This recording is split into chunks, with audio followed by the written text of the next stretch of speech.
Welcome to freedomlovin.com, where we focus on building freedom in an unfree world. Through personal development, location independence, and passive income strategies.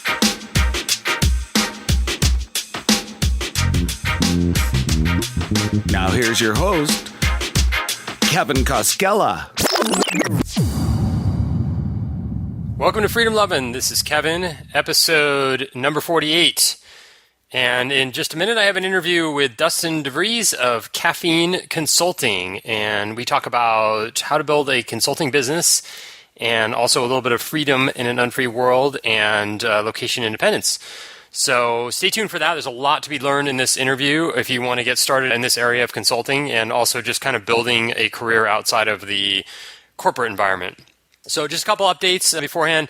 I am still working on my writing, SEO writing, and that is going well. I had questions. I went back to San Diego last week, and some friends and people that knew about my project were asking me, how are the businesses going? And I think that a lot of people thought that I was starting 6 businesses all at once and for the next year, but that's not the case. So I decided the project is 6 businesses over 12 months, so they're going to be about 2 months each, and that doesn't mean I necessarily will quit the last business to go to the next one, but definitely will scale down because I do have a lot going on. I have a lot of different things going on, and I'm working on scaling down some of the other stuff that I do, and in terms of my other websites and things like that. So I am a minimalist, and it is getting to the point where I've kind of got my hands in a little bit too much. I think doing a couple things is okay, at least for me. I don't mind having a couple things going on and not just focused all on one thing. But now I've got about 4 different areas that I am kind of split between, and that's got to change. So, but I am just doing the one writing thing. So that, again, if you saw my blog post, it takes me about 2 to 2.5 hours to write an article, and I'm doing about 3 articles a week. So that's, somewhere around 7 hours that I'm spending on that project. So anyway, that's probably going to last at least till mid-July, end of July, and then I will be looking for the next thing. So I need to figure that out, what that exactly is going to be. I think I will stick with writing of some kind because that's something that I like to do, and it fits in with everything else that I do, and it's easy to do from anywhere. So anyway, that's that, and I just on the topic of renting out places and moving around and finding temporary spots and things like that, I moved out of my San Diego spot in May, and the landlords took way longer than what is legal to send back my security deposit. And the deposit was $350, and they sent me a check for $105. And so it's kind of a running thing in San Diego. For some reason, the landlords there just take a good chunk of your security deposit no matter what you do. You could have it professionally cleaned, you could have everything spotless, and they will still take a lot of your deposit. And that's happened to me in so many places in San Diego, whereas not so much in other parts, other areas that I've been.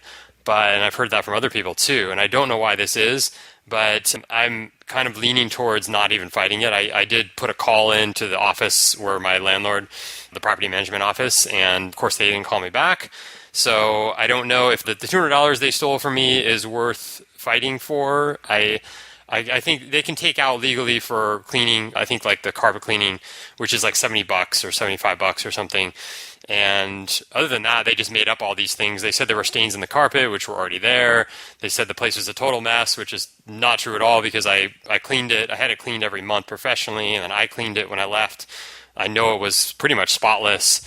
And then they charged me $50 for this plumbing issue, which was not at all my fault, and that's something that they wouldn't take care of, so I actually fixed it myself and billed them.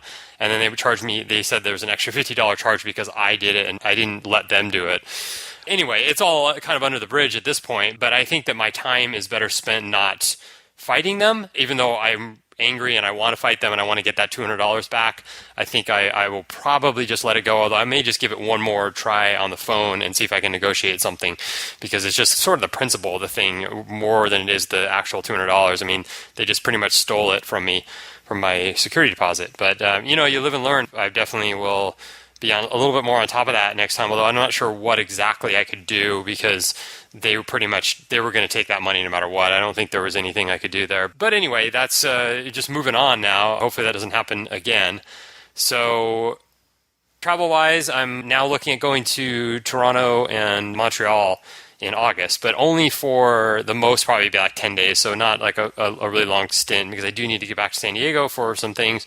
So, but I've never been to Canada. I've been to Vancouver, but I've never been to Toronto or Montreal. I've heard great things, especially about Montreal, and I'd like to spend a little bit of time up there and check it out, get the feel for it. And there's also a train that goes back and forth between those two cities. So I think my plan would be to fly into Toronto, take the train, and head up to Montreal. So if you have any advice there, I really don't know much at all about the cities and what's going on. I have a couple of friends up there, but haven't talked to them in a long time. So if you have any advice, please shoot me an email or let me know what you think I should do up there. I think there's a lot to see and do. But anyway, so then I will be back in San Diego in probably late August or mid-August. And then I'm still considering the next spot, and I don't really know what it's going to be yet, but for some reason I keep thinking of Panama. Never been there. I've been to Costa Rica, but that's my extent of Central America.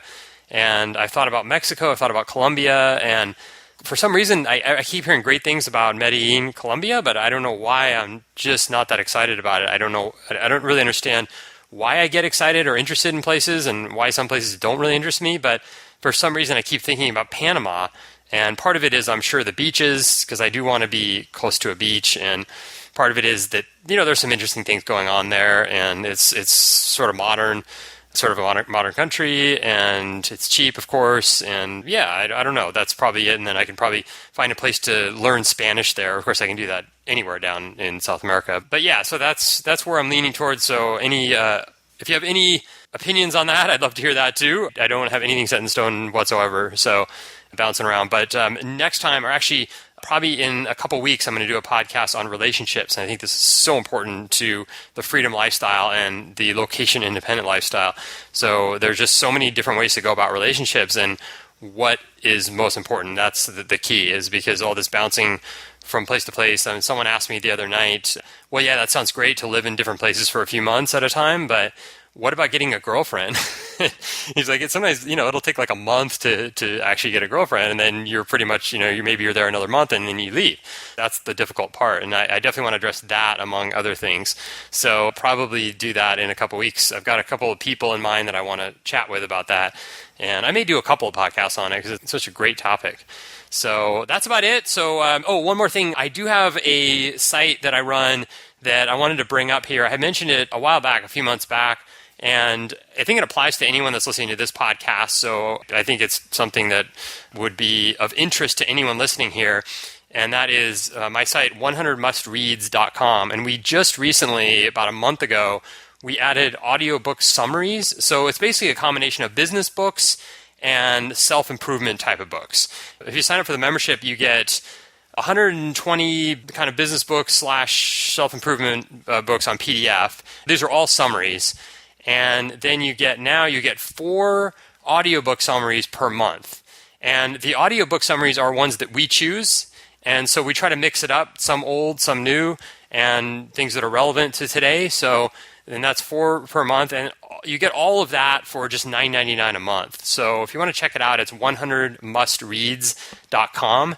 And that would be great if you have any interest in kind of self-improvement and business books. I think this is an awesome deal. So, and also let me know your feedback. If you check out the site and you don't like it, or if you think it could be done better, I'd love to hear anything along those lines. So that'd be awesome. So anyway, without further ado, here's my interview with Dustin DeVries of Caffeine Consulting.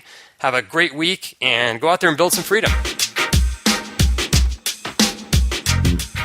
All right. Well, I'm really excited to have Dustin DeVries on the show today from caffeineconsulting.com. Hey, Dustin, welcome to Freedom Lovin'. Thanks for having me. Yeah, absolutely. So how did you come up with the name Caffeine Consulting? I like that. Oh, man. I guess it was just kind of, we had been through a few different names and so forth, and just trying to find something that sort of rang with our audience. I'm really bad at coming up with names, so we actually had license to use the name Caffeine Consulting from one of my wife's previous ventures. So I thought, rather than trying to be creative, I'll just piggyback off of this and we'll go to town with it. So that's kind of the story there. Nice. So you're not like a caffeine addict then, or? No, not really. I mean, I probably drink more kind of from the South, from born and raised in Texas. I probably drink more like sweet iced tea than I do coffee, but I'm kind of becoming a daily coffee drinker, but not anything like some of the, hardcore coffee people are. Just plain old cup of coffee, some cream and sugar is fine for me. No bulletproof coffee. I haven't done that yet. I've heard so many good things about it though, so I've been tempted to try it. I don't completely understand it. I hear some things about putting butter in your coffee and all these other things, and like, I don't know. The regular caffeine does the trick for me, so maybe I don't know what I'm missing out on. Yeah. I just did this morning. I had a cup of coffee here at my hotel, and they had butter sitting out there. I'm like, oh, there we go. A little butter in the coffee. So, everyone's looking at you like, what's this? Yeah. Yeah, but it tastes really good. I mean, it adds flavor to it. I think that's why I do it. And then also it's just another source of some good fat. So it's just plain old butter. I mean, you don't use nothing special about it. You just plain old regular butter. You just throw it in the coffee. Okay. Yeah, just throw it in there. And I think the original like Dave Asprey's version was like coconut oil, MCT oil, butter. It had like kind of a little bit of everything. But, okay. But interesting. So I could actually start today then. I could just my next cup of coffee, just go grab some butter out of the fridge, and I'm good to go then. Yeah, exactly. Okay. You're bulletproof. Cool. Well, tell me about your background. So what attracted you originally to like online business? Basically, I guess, I'd been working a W-2 job. I'm 37. I've been out of college. I went through the traditional route of high school and college, and then broke off, started a full-time job in the semiconductor industry. I did that for about 10 years. During that course of time, I started to realize that just wasn't really exactly for me in terms of what I wanted to do. I knew that with the industry I was in, I would always be a little bit capped. And even if I looked at the long-term potential in terms of where I could go, even if I became, say, the CEO of the company that I worked for, which I don't think was possible given my credentials and my background, I was still going to be somewhat capped inevitably, because even working for a large publicly traded company, you've got so many other people with interest in it. You work your way up to CEO and you take your 1 or 2% ownership or 3% or whatever it might be in terms of your equity options and stuff. And you're always going to be somewhat capped. And that's the best possible outcome, and you've got the other side of it, which is working at your normal 9-to-5 job, maybe getting into low-level management, even middle-level management. And as you get into that sort of stuff, it becomes really a dog-eat-dog world, people stepping on each other, a lot of politics and stuff. And I didn't have the appetite for it. So I would say probably within the first few years, I was pretty content making a nice engineering salary, but I just decided over time that this just wasn't for me. I needed to do something different. So I started dabbling a little bit and building some software applications on the side. My first big venture, I guess, was I started getting into affiliate marketing, did a few affiliate marketing sites, deals and coupon sites. And that was sort of one of those things that, while it was kind of an outlet for me, never really materialized into something that I could really turn into a viable business. I learned a lot from it, so I don't look back on it with any regrets. It's all about, I'm a big proponent of it. It's all about your path. And, it's not just a destination, but it's the path you go through to get there. So, but then I kept kind of iterating over different ideas and so forth. And the whole time, I guess it was in 2010. Yeah, I think it's 2010 when I finally left my full-time W-2 job and really went out on my own to start doing my own businesses. And I was fortunate enough to be able to leave my W-2 job and leave with a little bit of equity that was able to bankroll some of my time or bootstrap some of my time trying to build up my affiliate marketing business, but that still never really materialized. So I started doing some solo consulting just to try to make things work, make ends meet while I tried to continue to build products and find, another way to make an income. And eventually I just decided, this consulting business thing is a little bit too lucrative. I've got too many good things going. I could really scale this if I got out of just being a solo consultant and started trying to add on employees and, solve problems for my clients. And so that's kind of what I did. I guess it was kind of in the end of last year that I really started focusing on that. And over, that period of time, it's been great. I mean, the company's been growing tremendously and a lot of great opportunities and so forth. And I'm really happy. I don't think this is my final resting spot of just running consulting business, but it's a nice step in the direction that I'd like to head. Yeah. So when you were doing the solo consulting, was that something that you were just teaching people how to do what you had done before, or how did that work?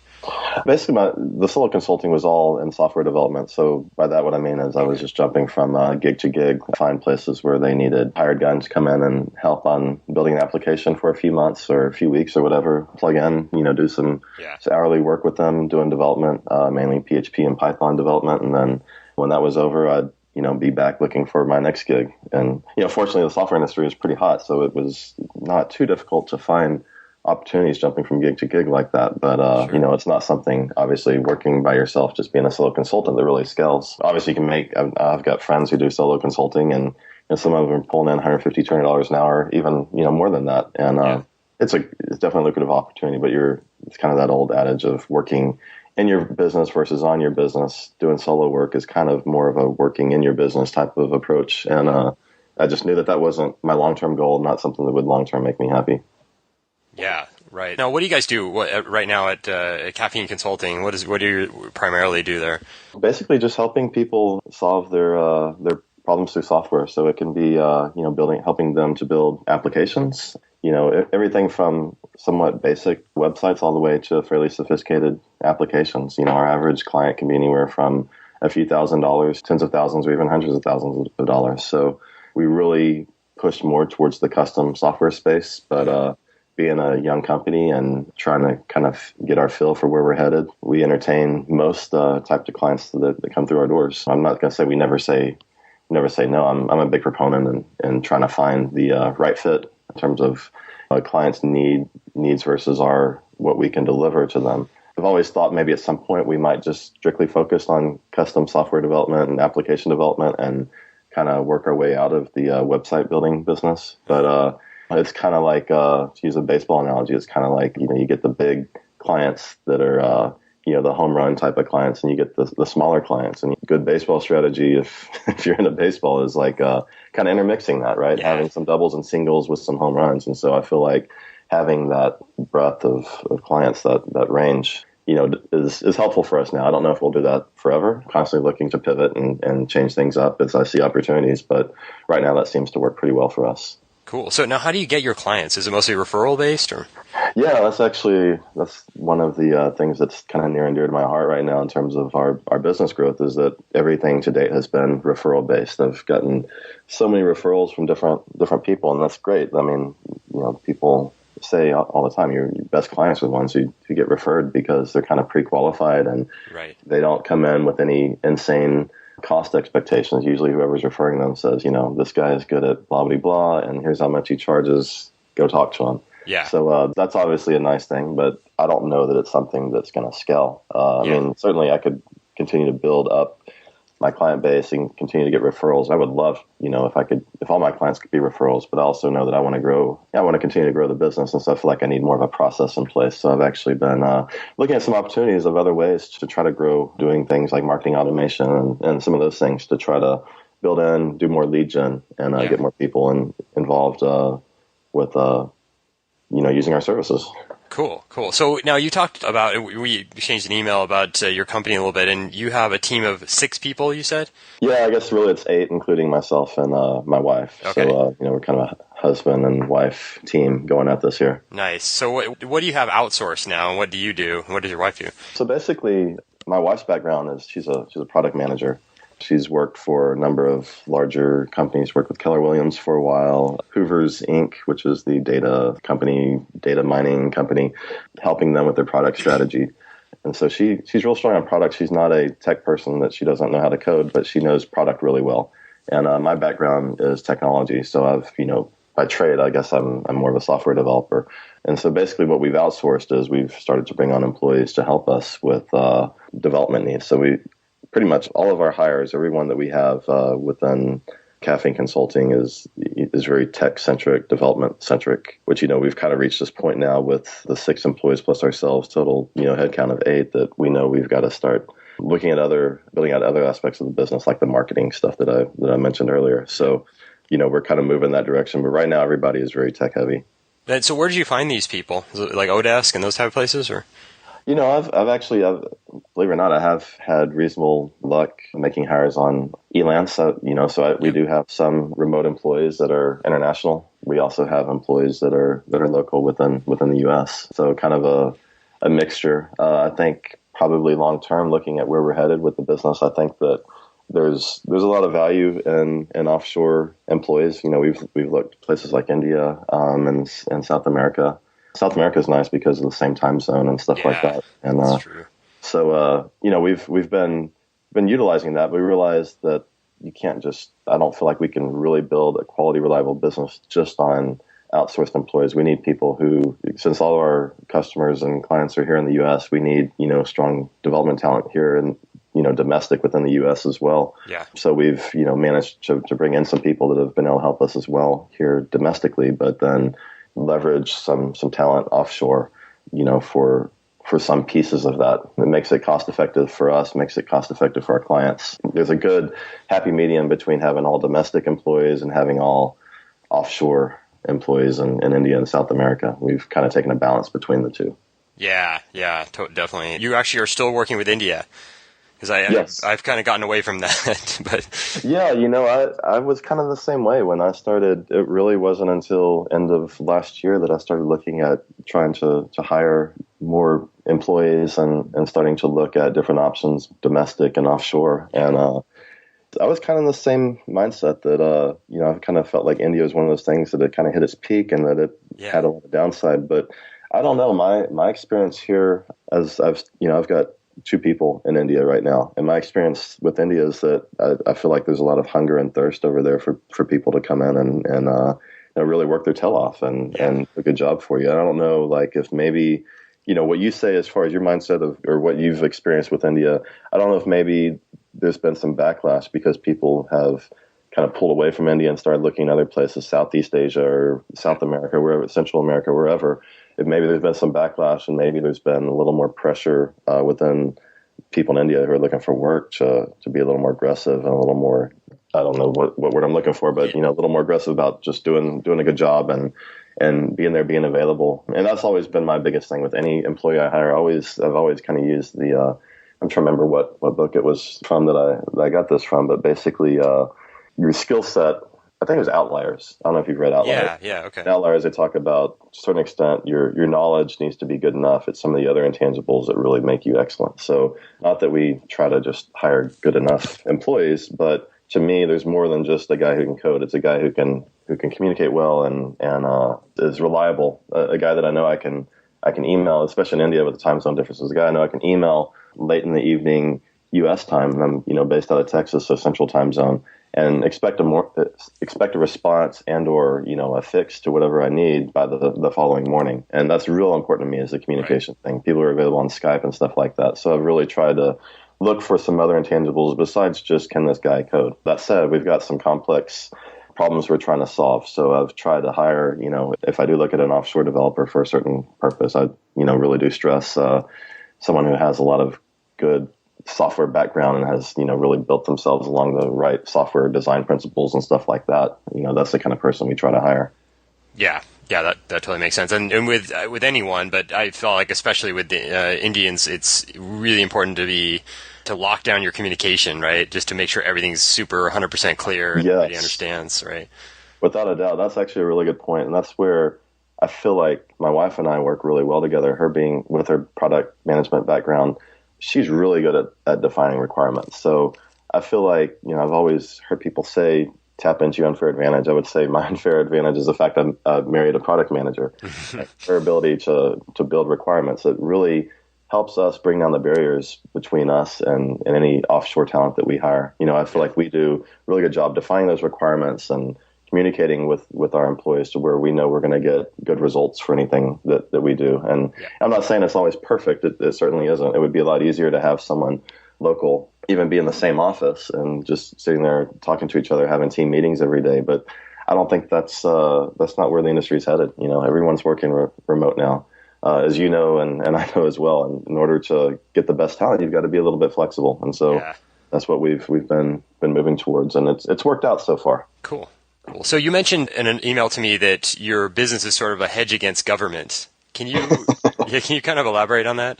Yeah, that was kind of an interesting comment. I remember when we were exchanging emails, I made that comment, and I'd probably, I don't know if I really went into what I meant by that, but certainly I guess from my kind of political perspective and stuff, being here in the U.S. and having been through a lot of different administrations in terms of federal government and stuff like that, I've just realized that I guess at my age, I feel like I've got to do what I've got to do in order to protect myself and protect my family. And I'm not going to sit there and wait around on the government to help me, or I don't want to be one of those individuals that's dependent on the government not doing a certain thing in order for me to maintain my happiness. And so a good example is, I don't know if this is ever anything that's ever going to be really, really serious here, but I think it was I want to say it was Argentina or somewhere like that. They had their big fallout with their financial collapse and stuff. And I think they took some steps like doing things like nationalizing their 401ks and things like that. And I think it was Argentina. I may be completely wrong. Yeah, I think you're right. Yeah. I mean, I'm not one of these conspiracy theorists, like everything is going to crash and we're going to be in terrible shape kind of people. But yeah. I do realize that I don't have a lot of faith in our government here in the U.S. And I think, I probably echo the sentiment of most Americans by saying that. And so my mentality is I just don't want to be dependent. I don't want to be dependent on my 401k reaching some amount and that I'll be able to have that distributed when I get older. I don't want to be dependent on my Social Security check. I really feel sorry for some of these people. That I know there was a story here a couple of years ago.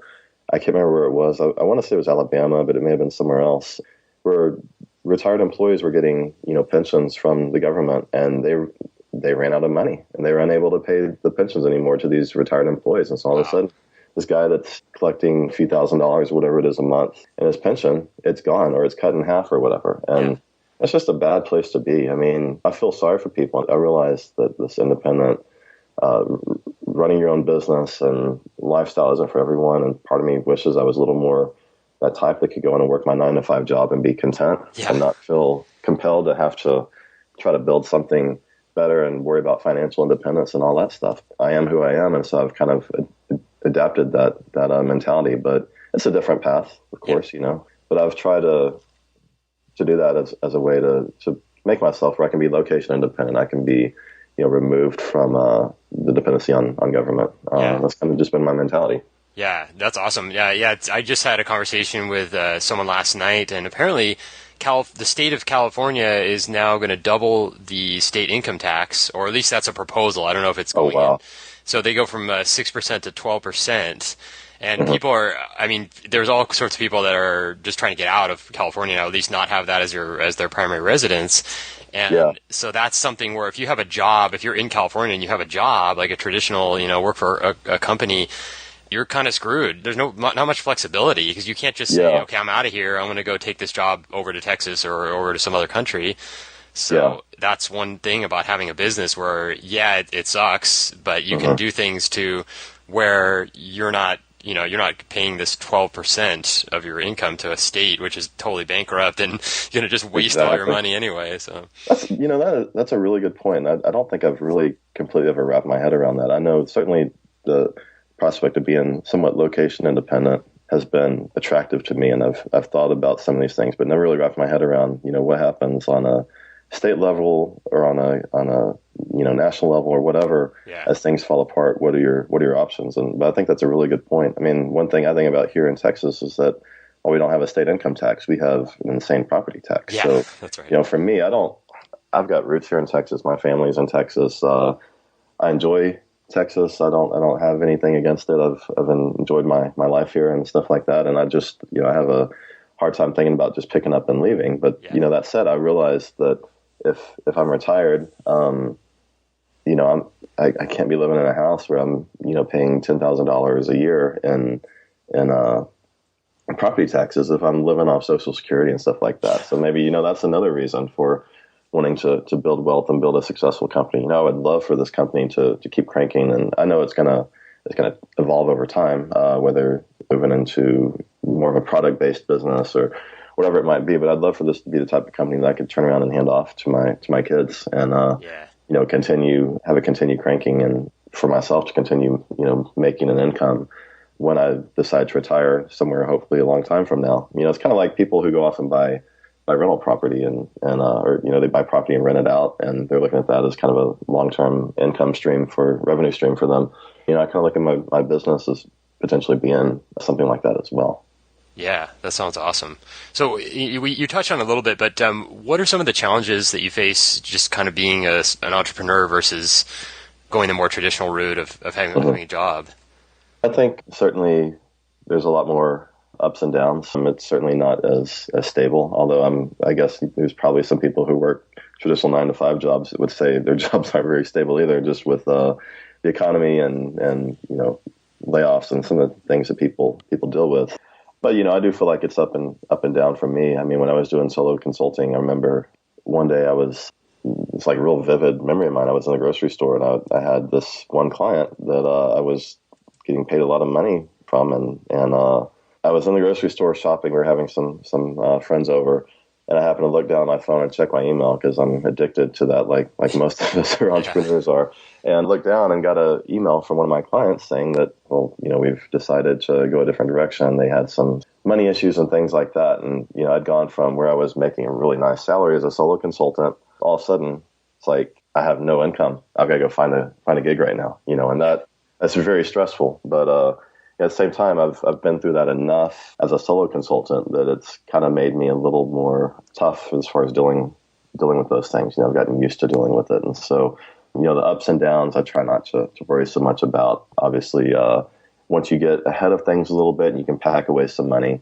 that certainly helps things too, knowing that you can go a few months. It's kind of the, Dave Ramsey approach to things. I don't know if you ever listened to Dave, but he talks about his baby steps, and one of them is packing away 3 to 6 months of income. And, he's talking about this more for the traditional 9 to 5 person who's working a regular job and trying to hedge against, getting laid off or whatever else. But I think it works in business as well, getting some income behind you. But definitely I would say at the end of the day, I'm not going to sit here and say that there's a lot of us as entrepreneurs who go out and say, this is a great lifestyle, I love it, and I wouldn't trade it for everything. And certainly I'm one of those. I wouldn't trade what I'm doing now for anything in the world. You could never convince me to go back to my old W-2 job. Even if you made me CEO of the company, I would say, no way. I'm much more happy with what I'm doing right now. That said, I'm not going to say that it's for everybody. I think there are plenty of people who do well working 9 to 5 jobs. And we need people who are happy and content working standard 9 to 5 jobs. For those of us who are entrepreneurs, we want to hire those people and give them great opportunities to succeed. And so I think, having a healthy mix on both sides is good. But I do think it's really trading one set of problems for another at the end of the day. Yeah, no doubt. So, can you give a couple tips to someone that's looking to build, say, an income producing website or an app? Yeah, sure. Obviously, from my perspective, I've really tried in the past, before I settled in on this consulting business, I was doing a lot of work trying to build a product and doing affiliate marketing and stuff like that. And I really feel like the way I did things, I sort of put the cart before the horse by doing that. I feel like when I took a step back and really looked at the opportunities that were presenting themselves to me, I realized that I could go and do consulting work and make a good living at it and possibly use that consulting business to bootstrap a product business, or use my employees within the consulting business to build product. That to me was one of the greatest insights. And we'll see how it all pans out, because I still don't have a product that I'm successfully selling and doing well with. I've walked away from affiliate marketing. I don't have any interest in doing affiliate marketing anymore. Yeah. But it's kind of, I guess the model we're employing is kind of the same model that someone like Jason Fried at 37 Signals uses, where they started by doing consulting work, and with their consulting work, they were able to identify a need for a product like Basecamp and go out and start building that. And That's definitely the kind of model I'm using. So it's the combination of being able to bootstrap products, as well as just getting yourself out there working with employees, or not with employees, with clients. You start to see needs within different industries. And, with those needs, you start to identify some products that you can build. And so, I think if just because you want to build a product doesn't mean you can't take a step back and, do something that's like consulting, building software for people until you get there. Certainly, if you're building a product, I'm a big proponent of the MVP route with, going and trying to build some kind of minimum viable product and get that in front of people, get some customer feedback as soon as possible, get that whole feedback loop going, making sure you're really actually tackling a problem that people care about. And if it's something that people are willing to pull out their checkbook and send you money, make sure you've got a business that scales. Economies of scale is very important, I think, with these sorts of things, making sure that if you're trying to build a 99-cent app on the iOS store or something like that, I just don't, there are certainly people who have been successful at that, but don't get caught up with, kind of this dream scenario that you're going to fall in that same hole. I mean, I've heard people say that, try to remember, Rob Walling at Starts for the Rest of Us. I've heard him talk about pricing of products a lot. I've listened to his podcast quite a bit, and they're always talking about pricing. And I think his sweet spot is anything under $10 for a license of something is starting to feel a little too cheap. I think it's 10 or $15, and so making sure you're pricing things right. And I guess trying to think of other tips. I mean, the other thing I think of is maybe on the outsourcing side, making sure that if you go that route, because that's a great way to bootstrap an app or product on the cheap, make sure you build good, solid processes. Like I said, my unfair advantage has been being married to a product manager. So it's been really easy for us to go and build requirements and communicate. Well, I wouldn't say easy, but it's been a challenge we've been able to tackle. We've got to be able to do that. Nice. Cool. So it sounds like you've done quite a bit of reading and listening to things related to business. Do you have a couple books that you would recommend people read? Oh, geez. Well, I mentioned Outliers earlier. That was kind of an interesting one. Let me think. I read so many different things. Right now I'm reading a biography of Nikola Tesla. So that's a random thing. And is that the one that's the kind of the shorter book? It is a fairly short book. It's, I think, a couple hundred pages. It was written back in the 40s or 50s, I think, someone who knew Tesla. Yeah, I read, because I just, not like a couple months ago, I read whatever the book was on Amazon. I downloaded it, and it was fascinating because I had no idea. Like, I knew nothing about the whole situation with him and Edison and J.P. Morgan and all this stuff. It's like, it's a wild story. Oh, yeah, exactly. And, one of my favorite books, I don't remember the name of it, it's the guy who wrote Black Swan, and he had a follow-up to it. Just talking more about these black swan events that occur and, positioning yourself to basically deal with those. I thought that was an excellent book. I don't know. I'm a big reader, but listen to a lot of podcasts and things like that and trying to absorb as much information as I can. So you asked about tips earlier. That's another thing. I spent a lot of time, I would say early on with affiliate marketing, just absorbing as much information as I could. And I think it's good at first. You're first getting into the business world and being an entrepreneur to try to do that. But at some point, you got to put pen to paper. You got to move away from that and start actually doing things. And I think I got caught up too much with reading too much, listening to too many podcasts, going to conventions, and not that any of those things are bad, but you can really keep yourself busy not actually doing any real work. Yeah. That would be. I know I've been there too, for sure. Yeah. So what are your future plans with your business and personally? Definitely, I would say, as I mentioned before, just moving more into a product-based business. I'd like to. I don't know if I'd ever see myself moving completely out of doing services because I think there's a lot of opportunity there, and I'm not one of these that feels like. I think us in the entrepreneurial world, we're always kind of comparing product versus service, and we're always like, product is the way to go. And I kind of cooled off from that mindset. I think you can build a successful services business, and it can be a long-term viable strategy. But, that said, I think I would like to segment my business a little bit more and do more on the product side.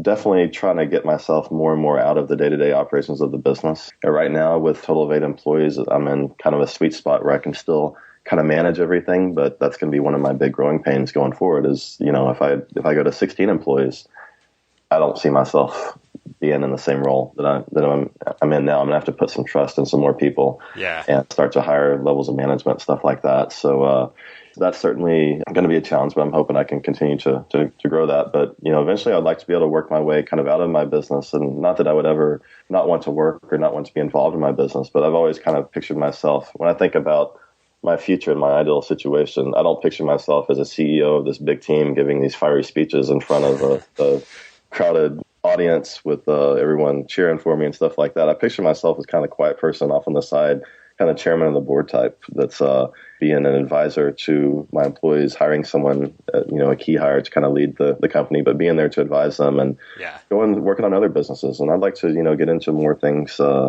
You start to look back at your life and you think, well, what have I really given to this world? And I'd like to start doing more to try to, I don't know if it's charitable type of work or something like that, but just getting more balance in life and not just always focused on work, but having a well-rounded life that, I can be happy with and be proud of, and just, enjoying life more, even just traveling more. Pretty grounded right now in Texas, but I'd love to, we're both members of Dynamite Circle and kind of the lifestyle business podcast and that sort of thing. I'd love to be more in tune with some of those people that are off traveling the world and doing a lot of great things. I know you yourself, you travel quite a bit. So, just being able to do that sort of stuff would be awesome. I've got 2 little kids, so it becomes a bit of a challenge, but it's doable, especially if you've got the financial means and stuff to do it. So we'll see. Yeah, that's awesome. And so you're going to stick around. You're in Dripping Springs?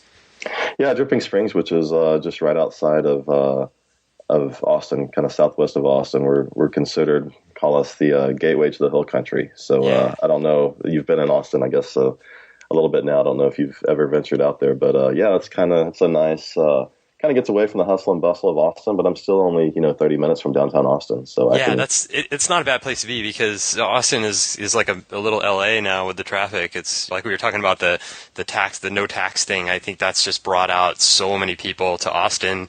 And the traffic is like, I don't commute, of course, but if I leave my house at 5 to go somewhere, I'm just going to sit in traffic either direction, any direction. It's like, it's crazy. With me, I know for my wife and I, we're both now with kids and everything. We've become more and more kind of homebodies and stuff. And I think everyone does that kind of as they start to get older and you get out of your 20s into your mid 30s and stuff. And I'm sitting here now. We just moved out to Dripping Springs, and I see how much growth is going on in Dripping Springs. People moving out there and stuff. And I'm actually sitting there thinking, man, we should have maybe moved another 100 miles west. I don't know. I'm kind of weird in that I'm not a very maybe I'm a little bit antisocial at times. I like my peace and quiet and just, that sort of thing. And so it's been a great change having lived in Austin and growing up in Houston, being kind of that big city space for so much of my life. It's been a nice welcome change, but I don't know. I'm sure I'll probably get bored of it eventually and, we'll be on to our next town. Hopefully maybe our next thing will not be moving back into a major city in the U.S. Maybe I'll be traveling the world or something, but we'll see. Yeah, that'd be awesome. Yeah. Cool. Well, Dustin, thanks so much for coming on. And again, your website is caffeineconsulting.com, right? Yes, that's correct. Yeah, and I've got my contact info on there. You can reach me if anyone would like to reach out, has any questions about what I'm doing. Love to offer any tips to anyone who's looking to start up a services company or whatever I can provide. Hopefully this has been beneficial to your audience, and I really, really appreciate you having me on. Awesome. Yeah, thanks again, and good luck with everything. All right, thanks, Kevin. Thanks for listening to another episode of the Freedom Lovin' Podcast. To break free today, head on over to freedomlovin.com and download our free guide. 7 practical tips to living free in an unfree world.